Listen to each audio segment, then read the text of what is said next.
नमस्कार, आप देख रहे हैं कच्चा चिट्ठा। मैं हूं आपके साथ प्रीति रघुनंदन। पुतिन की विक्ट्री डे परेड वाला गुस्सा आज पूरी दुनिया ने देखा है और अब मारिउपोल के बाद रूस की सेना यूक्रेन के एक और बड़े शहर पर हमला कर सकती है और इसकी शुरुआत भी आज हो चुकी है।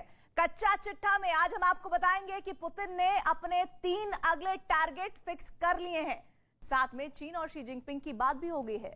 आपको बताएंगे कि चीन अब किस जंग की तैयारी में आखिरी स्टेज पर पहुंच चुका है, हमला कहां से किस पर होने वाला है, इसकी पूरी रिपोर्ट आप तक पहुंचाएंगे।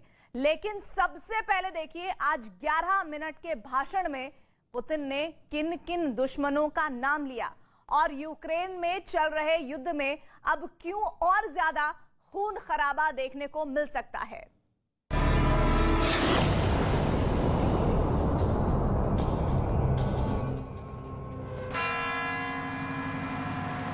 Ура!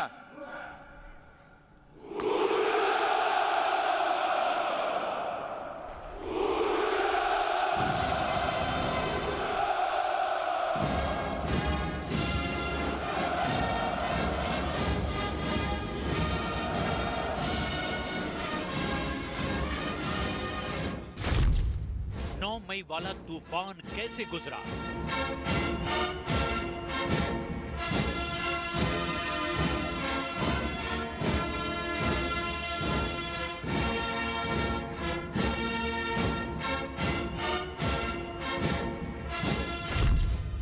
मई वाला खतरा कहां पहुंचा?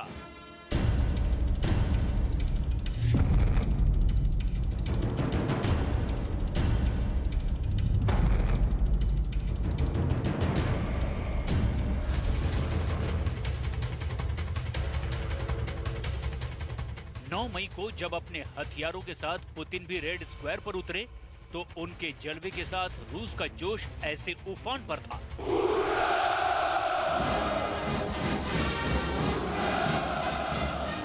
इस परेड की धमक यूक्रेन की राजधानी कीव से लेकर वॉशिंगटन डीसी तक गूंज रही थी।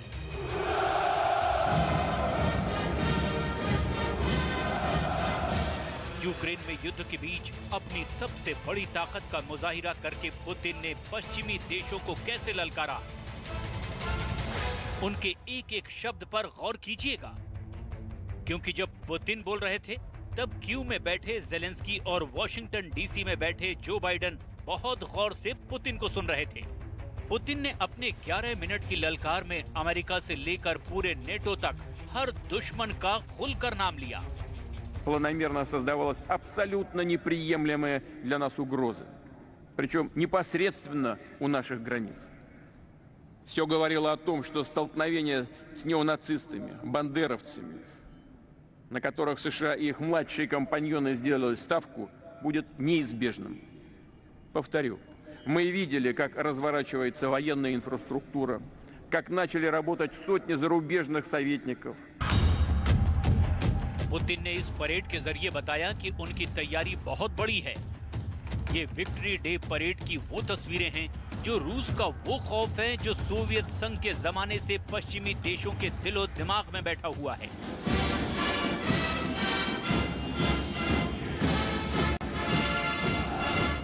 मई को लेकर पुतिन के दुश्मन बहुत ज्यादा घबराए हुए थे और पुतिन ने बता भी दिया कि उनका अगला प्लान क्या है। डॉनबास का नाम लेकर पुतिन ने साफ कर दिया कि रूस की नजर यूक्रेन के पूर्वी हिस्से पर है और इस युद्ध में पुतिन की फौज यूक्रेन के 2 और टुकड़े करने का इरादा रखती है। पुतिन ने जो बड़ी बातें बताई उसमें डॉनबास का नाम लिया गया। पुतिन ने 11 मिनट के भाषण में ज़ेलेंस्की को बता दिया कि वो अब क्राइमिया की तरह डॉनबास को भी भूल जाएं। Теряем голову перед памятью мучеников Одессы, заживо сожженных в Доме профсоюзов в мае 2014 года. Перед памятью стариков, женщин и детей Донбасса, мирных жителей, которые погибли от безжалостных обстрелов, варварских ударов неонацистов. रूस के इन फौजियों के कई साथी इस वक्त यूक्रेन में लड़ रहे हैं। इनकी रेजिमेंट की कई यूनिट इस वक्त डॉनबास में तैनात हैं। विक्ट्री डे परेड में 11,000 से ज्यादा रूसी सैनिक शामिल हुए। यहाँ रूस की हर कॉन्टिंजेंट का एक सुनहरा इतिहास है। इसमें रूस की स्पेशल फोर्स भी है और उसके हर मिलिट्री रीजन के अलग अलग दस्ते भी हैं। ये सभी दस्ते सोवियत संघ के जमाने और दूसरे विश्व युद्ध में बहादुरी की कहानियां समेटे हुए हैं। अब देखिए रूस की वो मशीनी ताकत जो यूक्रेन युद्ध के बीच रशियन फौलाद का एक छोटा सा मुजाहिरा कही जाएंगी।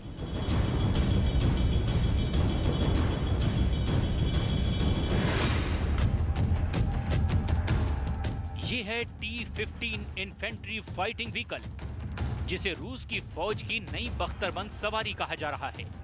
ये BMP फाइटिंग व्हीकल का आधुनिक वर्जन है। ये है T-72B3 टैंक, जो T-72 का आधुनिक वर्जन है। रूस ने ऐसे टैंक यूक्रेन में सैकड़ों की तादाद में खोए हैं, लेकिन रेड स्क्वायर पर इसे उतारकर पुतिन ने मैसेज दिया है कि इसे उनकी कमजोरी ना समझा जाए। रूस की टैंक शक्ति पूरी दुनिया में मशहूर है। ऐसा देश जिसके पास 12,000 से ज्यादा टैंक हैं। और इनका एक बड़ा हिस्सा यूक्रेन में लगातार ऑपरेशन कर रहा है। यूक्रेन में इस वक्त 3 तरह के टैंक रूस इस्तेमाल कर रहा है।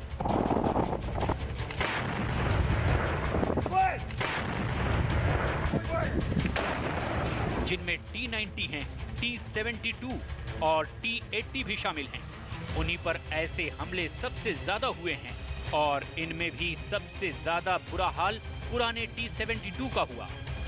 विक्ट्री डे परेड में T-90 का आधुनिक वर्जन T-90MS भी दिखाया गया, जिसमें लगा APS यानी एक्टिव प्रोटेक्शन सिस्टम इसे एंटी टैंक मिसाइलों से बचा सकता है। भारत के पास भी ऐसे 1000 से ज्यादा टैंक हैं, हालांकि वो T-90 का पुराना वर्जन है।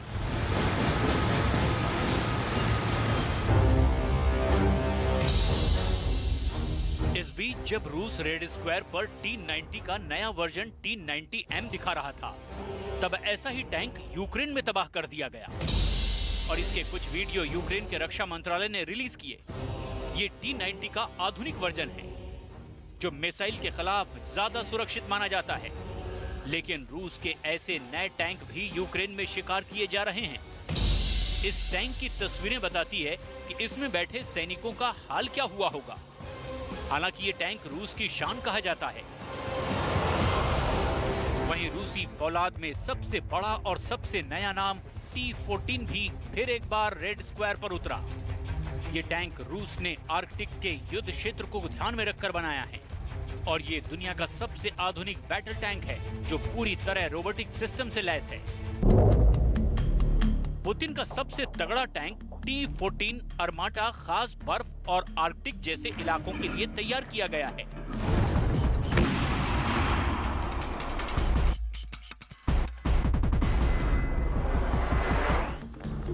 T-14 को रूस की सेना में गेम चेंजर कहा जाता है, लेकिन T-14 को पुतिन ने यूक्रेन में नहीं उतारा है।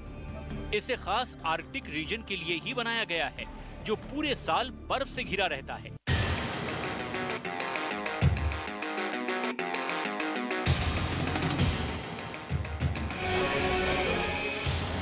दो 2015 में विक्ट्री डे परेड में दुनिया के सामने सबसे पहले आया टैंक इतना खास है कि इसकी खूबियां अब भी नेटो के लिए बहुत बड़ा सीक्रेट कही जा रही हैं। ये टैंक बहुत खास है। इसकी बनावट देखिए, इसका डिजाइन देखिए। बेल्ट के बीच 6 पहियों की बजाय इसमें 7 पहिए लगे हैं। 125 मिलीमीटर की इसकी तोप पूरी तरह ऑटोमेटिक तरीके से लोड की जाती है। ये गोले भी दागती है और मिसाइल भी। आर्कटिक इलाके में लड़ने के लिए तैयार ये टैंक दुनिया का सबसे आधुनिक और सुरक्षित टैंक माना जाता है।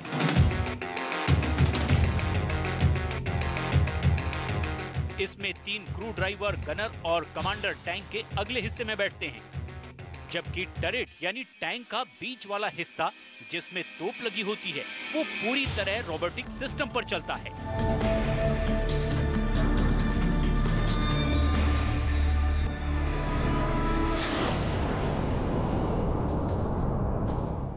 रूस ने T-14 को दिखाकर ये बताया कि जरूरत पड़ी तो वो यूक्रेन में इसे भी उतारेगा।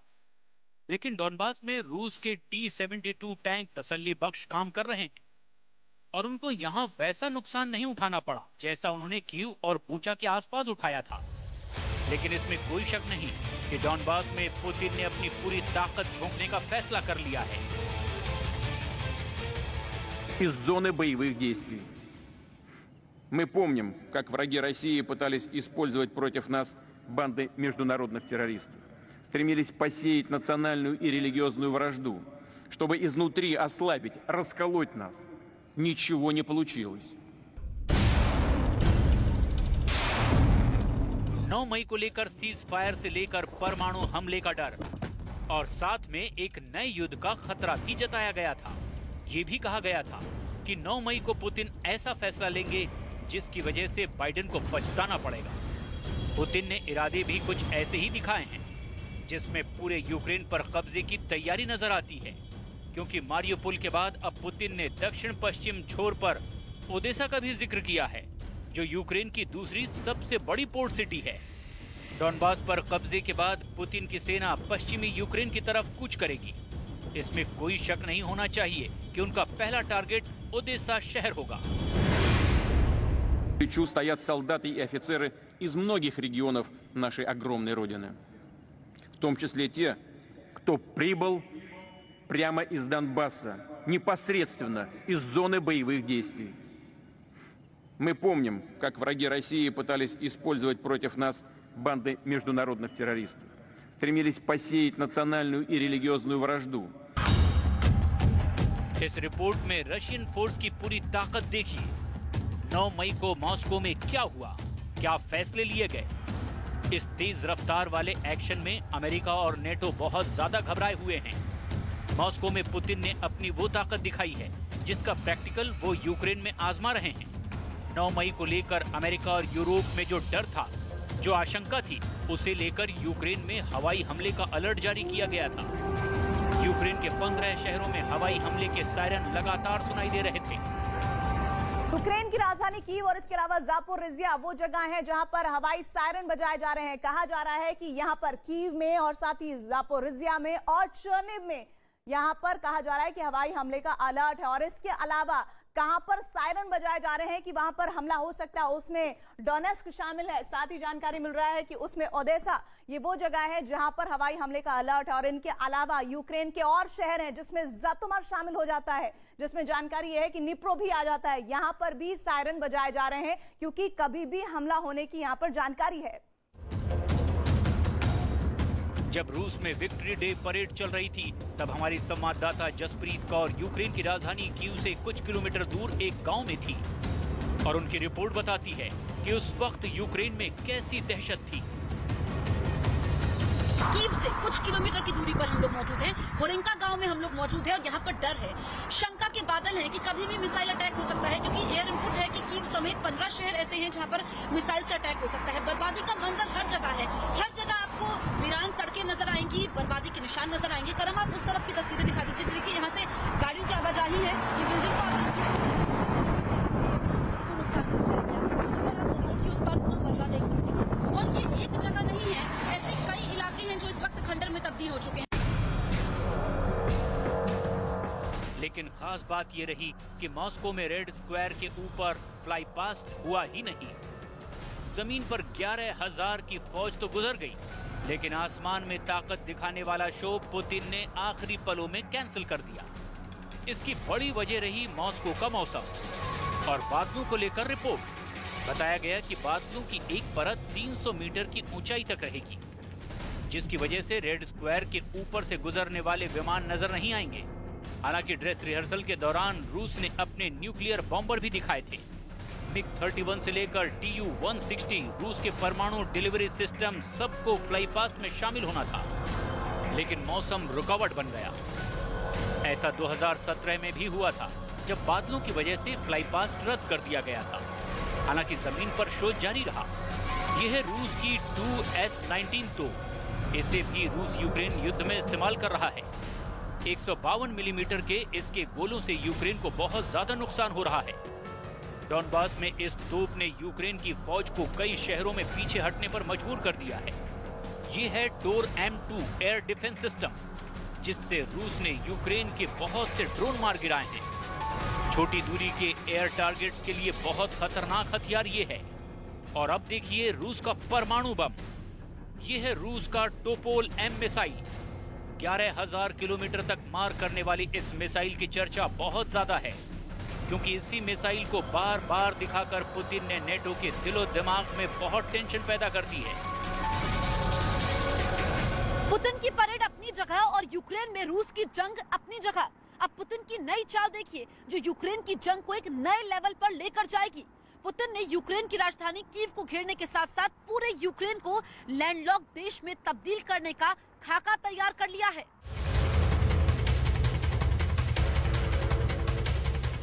यूक्रेन के सारे रास्ते बंद करने के लिए रूस ने अब बड़ी तैयारी शुरू कर दी है। माना जा रहा है कि ऐसा करके रूस यूक्रेन को ऐसे देश में तब्दील कर देगा जिसका समुद्री तटों से कोई लेना देना नहीं रहेगा। ऐसा करके रूस यूक्रेन को बर्बादी के आखिरी कगार तक पहुंचाने का पूरा रोड मैप तैयार करने की भूमिका बना रहा है। और इसी को पुतिन का माइंड गेम बताया जा रहा है, जिसका यूक्रेन बहुत बड़ा शिकार बन चुका है।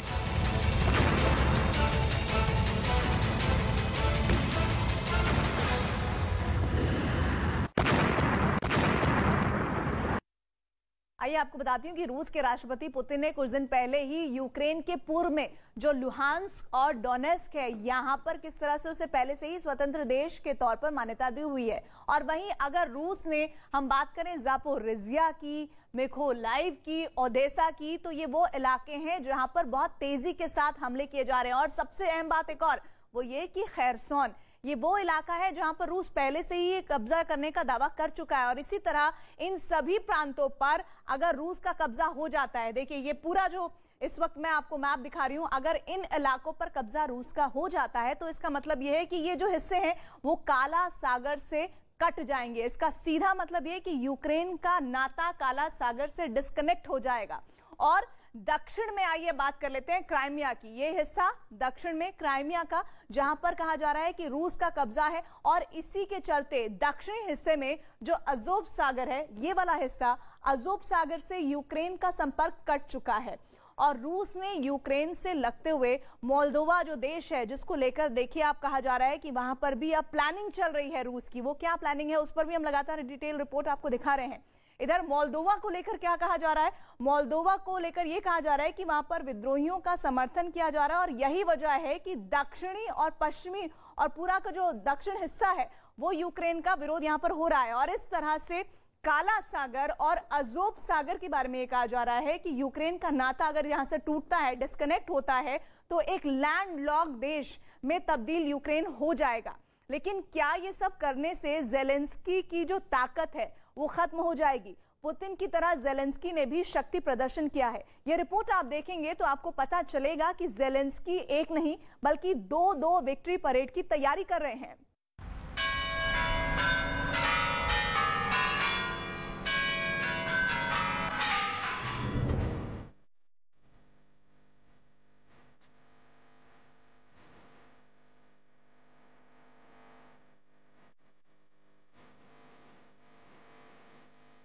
जब मॉस्को में पुतिन की हेवी ड्यूटी परेड चल रही थी, तब कीव में वोलोदिमीर जेलेंस्की एक वीडियो बना रहे थे।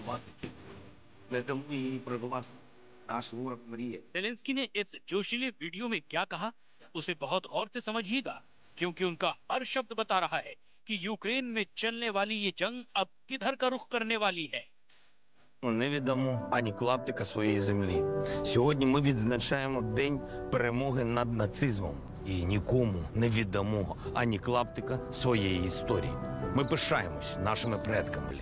На них наступає нога кожного окупанта, який приходить на нашу землю. Ми пережили різні війни, але всі мали один фінал – нашу землю, а кайданів, які зможуть скувати наш вільний дух. Нема окупанта, який зможе прижитись на нашій вільній землі. Нема загарбника, який зможе панувати над нашим вільним народом. Рано чи пізно ми перемагаємо. Хоч орда, хоч нацизм, хоч суміш першого.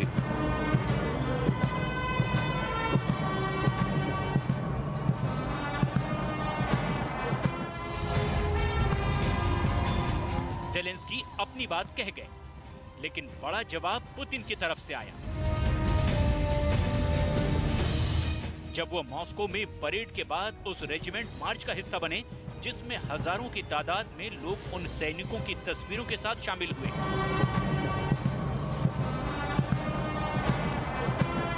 जिन्होंने नाजी जर्मनी यानी हिटलर की सेना के खिलाफ लड़ते हुए जान दी थी।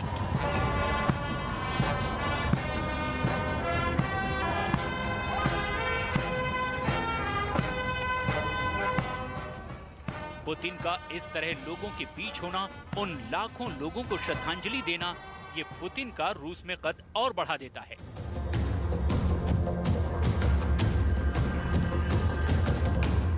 रूस दूसरे विश्व युद्ध में मिली जीत की 77वीं वर्षगांठ मना रहा है और ये पल हर रूसी नागरिक के लिए बहुत खास माने जाते हैं। दूसरे विश्व युद्ध में सबसे ज्यादा रूसी सैनिकों और नागरिकों की मौत हुई थी और उनके कुर्बानी को हिटलर के खिलाफ युद्ध में मिली सबसे बड़ी टक्कर माना जाता है, क्योंकि रूस के लड़ने वाले और कभी हार न मानने वाले जज्बे ने ही हिटलर की फौज को सोवियत संघ से खदेड़ दिया था।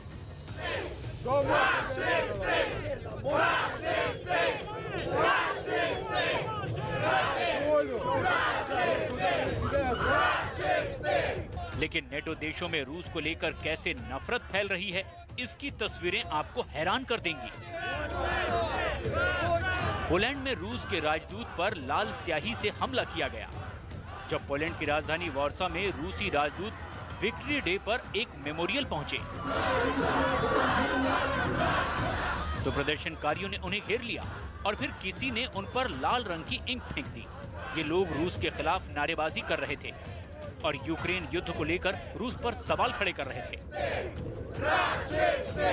इन लोगों ने रूसी राजदूत को दूसरे विश्व युद्ध के दौरान मारे गए सोवियत सैनिकों की कब्र पर फूल नहीं चढ़ाने दिए और उन्हें नाजी, फासीवादी और हत्यारा कहने लगे।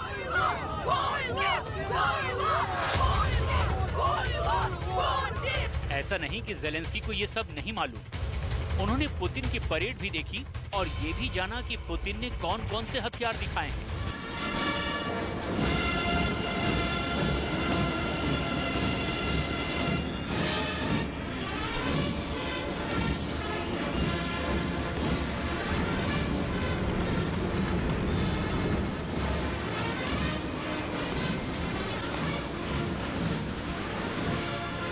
उनको हर पल की जानकारी रहती है। यूक्रेन की इंटेलिजेंस एजेंसियां ही नहीं बल्कि नेटो और अमेरिका की खुफिया एजेंसियां भी रूस की हर हरकत की खबर यूक्रेन को पहुंचा रहे हैं।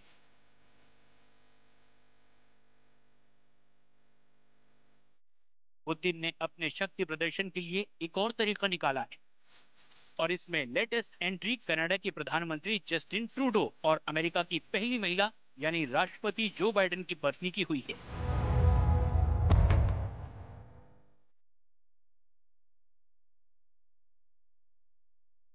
जिल बाइडेन स्लोवाकिया से लगे यूक्रेन के एक इलाके उज़होरोद में गई और वहां उनकी मुलाकात व्लादिमीर ज़ेलेंस्की की पत्नी वोलेस्का ज़ेलेंस्का से हुई।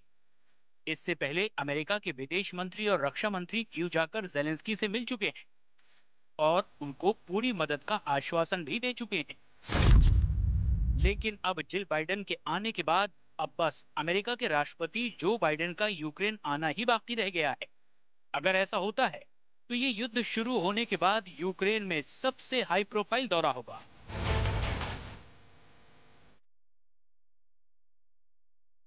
इससे पहले ब्रिटेन के प्रधानमंत्री बोरिस जॉनसन भी कीव आ चुके हैं। वो न सिर्फ आए बल्कि कीव की सड़कों पर ज़ेलेंस्की के साथ घूमे भी।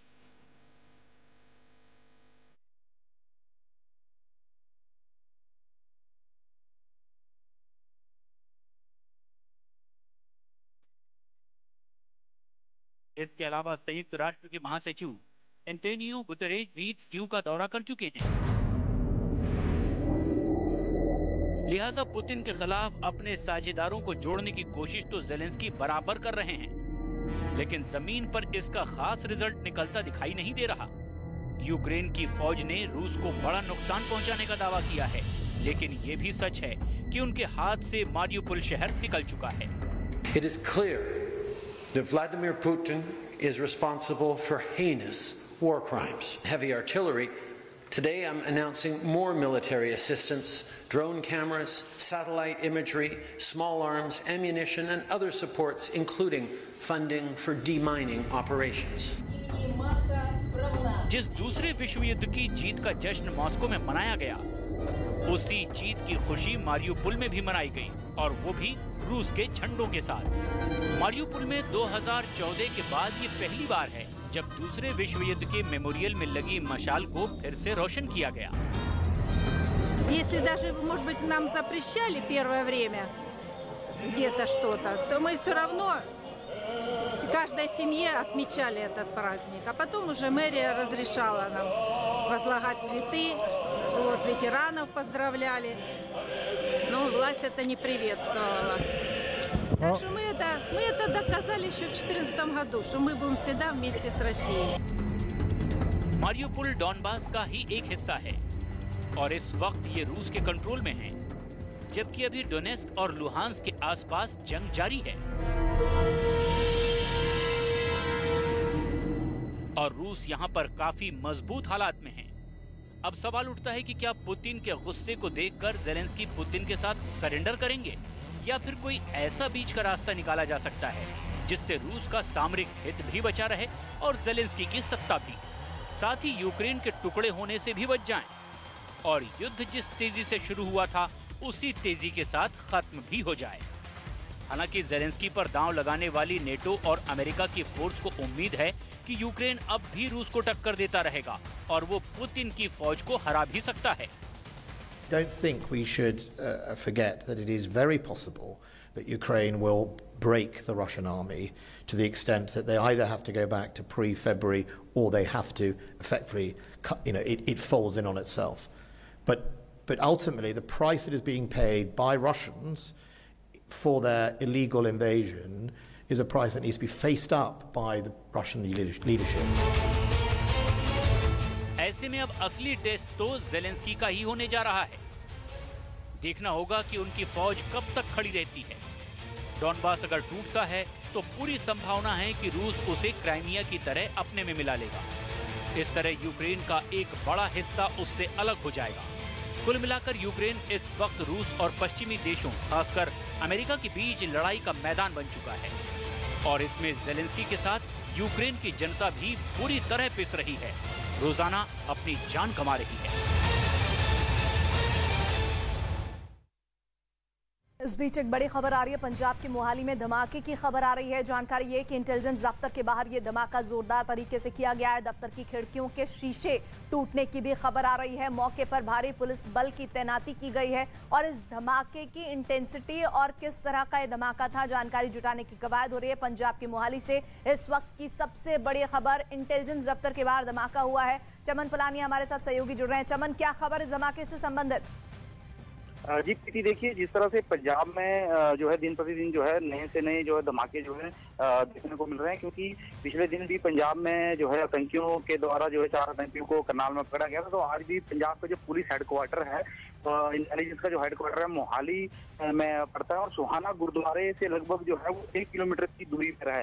तो वहाँ पर जो है एक बाहर जो पार्किंग का एरिया बताया जा रहा है कि वहाँ पर जो हमारे सूत्र बता रहे हैं पुलिस के कि वहाँ पर एक हैंड ग्रेनेड जो है वो फेंका गया है और उसका धमाका इतना जबरदस्त था कि जो इंटेलिजेंस ऑफिस के जो बिल्डिंग थी उसकी शीशे तक भी टूट गए और जो पुलिस है अभी उस एरिया को जो है नाकाबंदी कर दिया है और तकरीबन जो है 200 से 300 मीटर को पूरा जो है सील कर दिया गया है और वहाँ पर किसी के भी आने जाने की खबर जो आने जाने को जो है नहीं किया जा रहा है। जी चमन, और ये जानकारी देते रहिएगा। इस वक्त इंटेलिजेंस दफ्तर के बाहर धमाका होने की खबर आ रही है और जानकारी ये कि पंजाब के मोहाली में धमाका हुआ, दफ्तर की खिड़कियों के शीशे टूट गए हैं। मौके पर भारी पुलिस बल तैनात की गई है, जो तस्वीरों में भी आपको दिखाई दी है। मोहाली में सुरक्षा बढ़ाई गई है क्योंकि बीते दिनों हमने देखा किस तरह से कुछ संदिग्ध लोगों की गिरफ्तारियां भी इस दरमियान हुई है।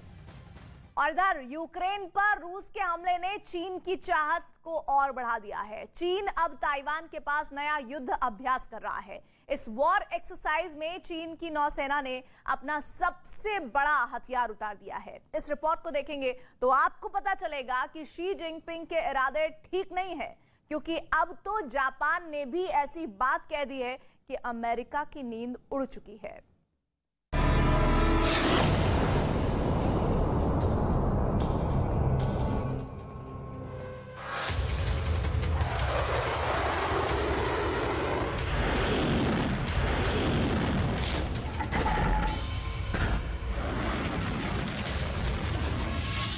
बड़ी जंग की तैयारी में चीन।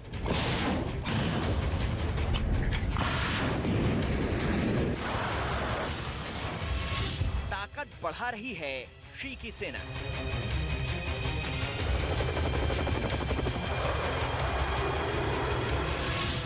समंदर का सिकंदर बनने में लगा चीन।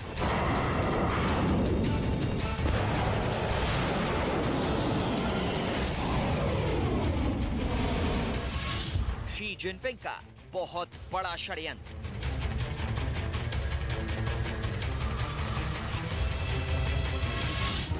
ये चीन की पीपल्स लिबरेशन आर्मी की नई वॉर स्ट्रेटजी है।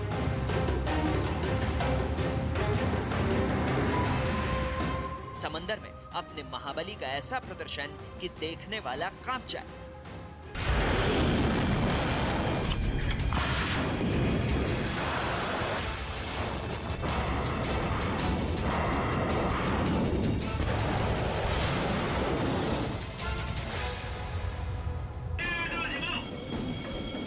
वैसे तो चीन ताइवान को डराने और धमकाने का खेल 24/7 जारी रखता है, लेकिन रूस यूक्रेन जंग के बीच ताइवान के ठीक बगल में युद्धाभ्यास कर चीन जताना चाहता है जिस तरह पुतिन ने यूक्रेन पर हमला किया तो उसे रोकने वाला कोई नहीं मिला, उसी तरह चीन जब चाहे ताइवान को मसल देगा, उस पर चीन का झंडा फहरा देगा। चीन का एयरक्राफ्ट कैरियर लियाओनिंग फिलीपींस सी में एक हफ्ते से अभ्यास में जुटा है।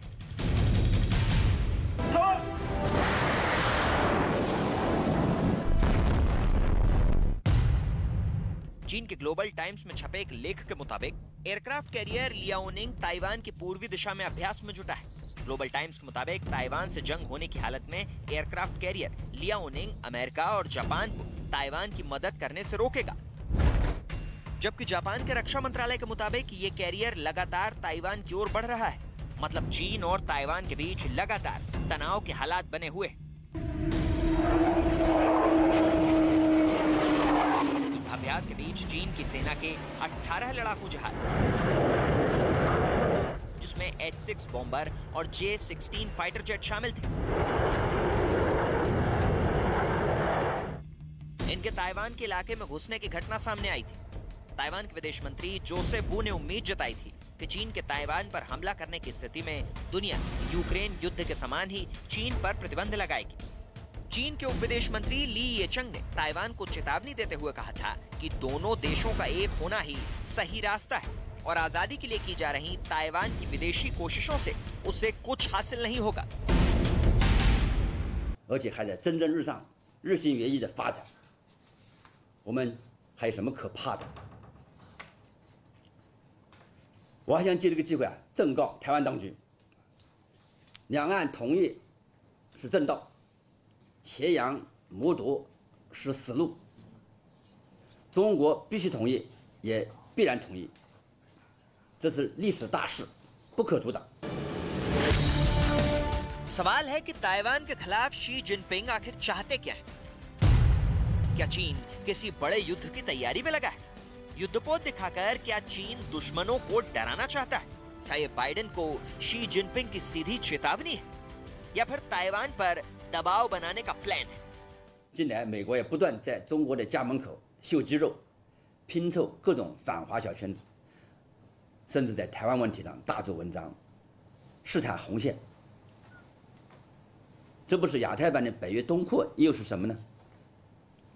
如果任其发展，最终会把亚太推入火坑。我要强调的是，中国坚持和平发展，把矛头对准中国毫无道理。在亚太复制乌克兰危机的图谋也绝不会得逞。 PLA के बारे में दुनिया के पास ज्यादा डिटेल्स नहीं है। चालबाज चीन न तो अपने सैनिकों का ब्यौरा जारी करता है और न ही अपने हथियारों की जानकारी देता है, लेकिन लगता है शी जिनपिंग के आदेश पर चीन ने अब अपनी स्ट्रेटजी को बदल डाला है।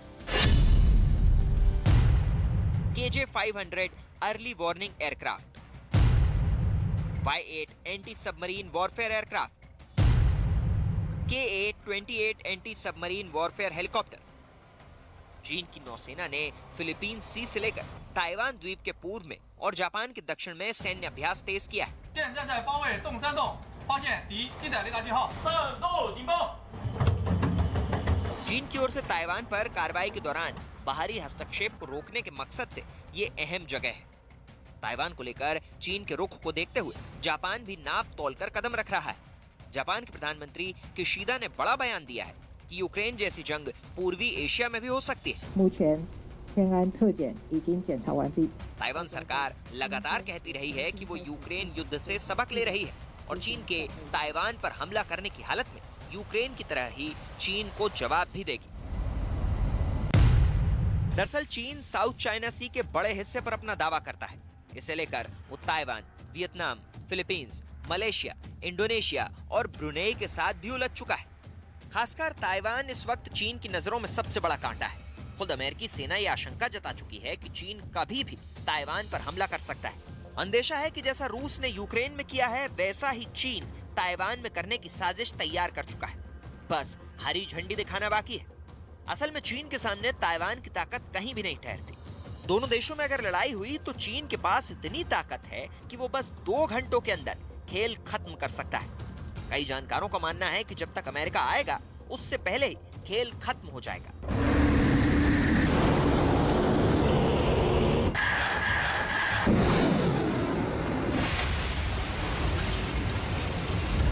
ऐसे में करीब हर दूसरे महीने युद्धाभ्यास के जरिए चीन ताइवान पर दबाव बनाए रखने की रणनीति पर चल रहा है। चीन जिस तरह से अपनी नौसेना क्षमता में इजाफा कर रहा है उससे लगता है कि चीन दक्षिण चीन सागर और हिंद महासागर में अपनी पहुंच बढ़ाना चाहता है। दोनों जगहों पर चीन लगातार अपनी मौजूदगी बढ़ा रहा है। यहाँ तक कि 35 लाख वर्ग किलोमीटर वाले दक्षिण चीन सागर में चीन ने एक आर्टिफिशियल द्वीप भी बना लिया है जो बंदरगाह से लेकर हवाई पट्टी से लैस है। इसके अलावा चीन ने वहाँ कई छोटे छोटे सैन्य अड्डे भी बनाए। चीन के पास नंबर्स में बड़ी सेना हमेशा से थी, लेकिन इस आर्मी में कई कमियां थी और कई हिस्सों में बटी थी। लेकिन 2016 में शी जिनपिंग ने कैसे पीएलए की पूरी तस्वीर बदल डाली उसे इस बयान से समझ सकते हैं। मैं हर एक थिएटर कमांड को ऑर्डर देता हूँ, आपको जो मिशन मिलेगा, पार्टी की तरफ से लक्ष्य मिलेगा, उसके लिए मजबूत सेना तैयार करनी है। मिलिट्री गाइडलाइंस और सीएमसी के सिद्धांतों का ख्याल रखना होगा। थिएटर कमांड को युद्ध के लिए तैयारी करनी होगी।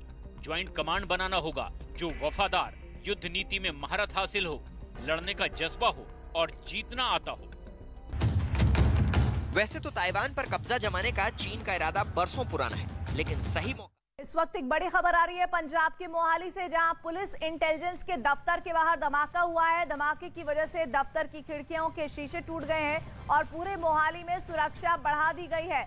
मौके पर भारी पुलिस बल को तैनात करना पड़ा है और इस वक्त लगातार जो प्राथमिकता है वो ये कि आखिर कौन वो लोग हैं जिन्होंने ये धमाका किया है, इस धमाके की इंटेंसिटी कितनी है, कितना नुकसान हुआ है। ये लाइव तस्वीरें न्यूज़ 18 पर आप देख रहे हैं। इंटेलिजेंस दफ्तर के बाहर ये धमाका पंजाब के मोहाली में हुआ है, जहां पर जानकारी मिल रही है कि धमाके के बाद दफ्तर की खिड़कियां, उसके शीशे टूट गए हैं और पूरे मोहाली में इस वक्त सुरक्षा बढ़ा दी गई है। वहां पर इस वक्त जहां पर ये घटना हुई है, सबसे बड़ी और सबसे प्राथमिक तौर पर जो कार्य किया जा रहा है वो ये कि यहाँ पर इस धमाके की इंटेंसिटी को समझा जाए, किस तरह का धमाका ये था, ये भी जानकारी जुटाने की कोशिश की जाए और कौन लोग हैं जिन्होंने ये धमाका किया है, इसकी भी सीसीटीवी फुटेज निकालने की कवायद जारी है।